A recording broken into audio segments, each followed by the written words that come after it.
सभी को नमस्कार। ज्ञानशाला में आपका स्वागत है। पीकू और अंकल ज्ञानी एक आरामदायक कैफे में बैठे हैं और अपनी कॉफी का आनंद ले रहे हैं। यह बहुत अच्छा कैफे है, पीकू। यह कॉफी बहुत ही स्वादिष्ट है। तुमको यह जगह कैसे मिली? यह तो शहर के बाहरी इलाके पर है। धन्यवाद अंकल ज्ञानी। ये कैफे मुझे अरुण ने सजेस्ट किया था और उसने मुझे इंसिस्ट किया कि मैं यहाँ आऊँ, तो मैंने सोचा क्यों न इसे आपके साथ एक्सप्लोर किया जाए। सच में यह कैफे काफी अच्छा है। यहाँ पर अच्छा माहौल और स्वादिष्ट खाना है। बिल्कुल अंकल ज्ञानी, यह मुझे उस कहानी की याद दिलाता है जो आपने मुझे मरीन इंश्योरेंस के बारे में बताई थी। वो भी एक कैफे में शुरू हुई थी, है ना?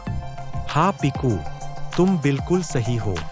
1688 में लॉयड्स कॉफी हाउस लंदन में एक ऐसा स्थान बन गया था जहां शिप ओनर्स, व्यापारी और अंडरराइटर मिलते थे, जहाजों और माल के रिस्क्स पर चर्चा करते थे और यूज रिलेटेड इंश्योरेंस करते थे। इसी ने उस बीमा उद्योग की शुरुआत की जिसे हम आज लॉयड्स ऑफ लंदन के नाम से जानते हैं, जो दुनिया के सबसे पुराने और सबसे प्रसिद्ध बीमा बाजारों में से एक है। इसे मदर ऑफ इंश्योरेंस भी कहा जाता है। मुझे तो यह मालूम है कि मरीन इंश्योरेंस सामान, जहाज़ों और माल को सुरक्षा प्रदान करता है जब वे समुद्र, नदी या किसी अन्य जल मार्ग से यात्रा कर रहे होते हैं।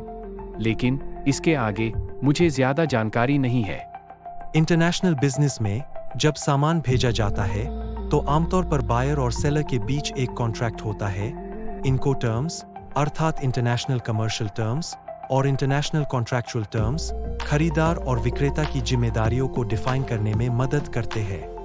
ओह, तो इसका मतलब यह है कि हम इन टर्म्स की मदद से यह तय करते हैं कि ट्रांसपोर्टेशन के दौरान कौन जिम्मेदार है। एग्जैक्टली।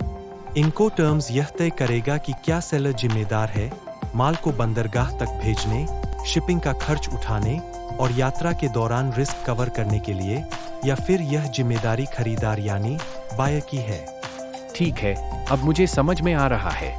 लेकिन क्या कुछ खास इनको टर्म्स हैं जिन्हें मुझे जानना चाहिए? हाँ बिल्कुल, मैं तुम्हें मरीन ट्रांसपोर्ट में इस्तेमाल होने वाले सबसे कॉमन इनको टर्म्स के बारे में बताता हूँ। FOB यानी फ्री ऑन बोर्ड। विक्रेता की जिम्मेदारी तब खत्म हो जाती है जब माल जहाज पर लोड हो जाता है। उसके बाद खरीदार माल के लिए जिम्मेदार होता है और यात्रा के दौरान बीमा भी उसे ही करना होता है। CIF यानी कॉस्ट, इंश्योरेंस एंड फ्रेट। यहाँ विक्रेता का जिम्मा माल के बंदरगाह तक पहुँचने तक का होता है, जिसमें शिपिंग, बीमा और शुल्क शामिल होते हैं। यानी विक्रेता यात्रा के दौरान बीमा का इंतजाम और खर्च उठाता है। CFR यानी कॉस्ट एंड फ्रेट CIF के जैसा ही होता है, लेकिन CFR में बीमा शामिल नहीं होता है। विक्रेता शिपिंग के खर्च को मंजिल तक पहुंचाने के लिए उठाता है, लेकिन खरीदार को वहां से बीमा का इंतजाम खुद करना होता है। DDP यानी डिलीवर्ड ड्यूटी पेड, विक्रेता को सब कुछ जिम्मेदारी के तौर पर लेना होता है जब तक कि माल खरीदार के स्थान पर न पहुंच जाए, जिसमें बीमा भी शामिल है। इसका मतलब है कि विक्रेता माल की डिलीवरी तक सभी जोखिम और खर्च उठाता है। इनके अलावा और भी टर्म्स है जो व्यापार में अलग-अलग स्थितियों में लागू होती है। वाह, यह तो बहुत दिलचस्प है। मुझे लगता था कि मरीन इंश्योरेंस सिर्फ सामान की सुरक्षा के लिए है, लेकिन अब समझ में आ रहा है कि यह यात्रा के दौरान कौन जिम्मेदार है, इस बारे में भी जानकारी देता है। शुक्रिया अंकल ज्ञानी, इसे समझाने के लिए। कभी भी पीकू। याद रखना, इंटरनेशनल बिजनेस में इनको टर्म्स को समझना बहुत जरूरी है, क्योंकि यह तुम्हें रिस्क्स को सही से मैनेज करने में मदद करता है और यह सुनिश्चित करता है कि बीमा कवरेज से जुड़ी कोई भी अनएक्सपेक्टेड कंडीशन ना हो।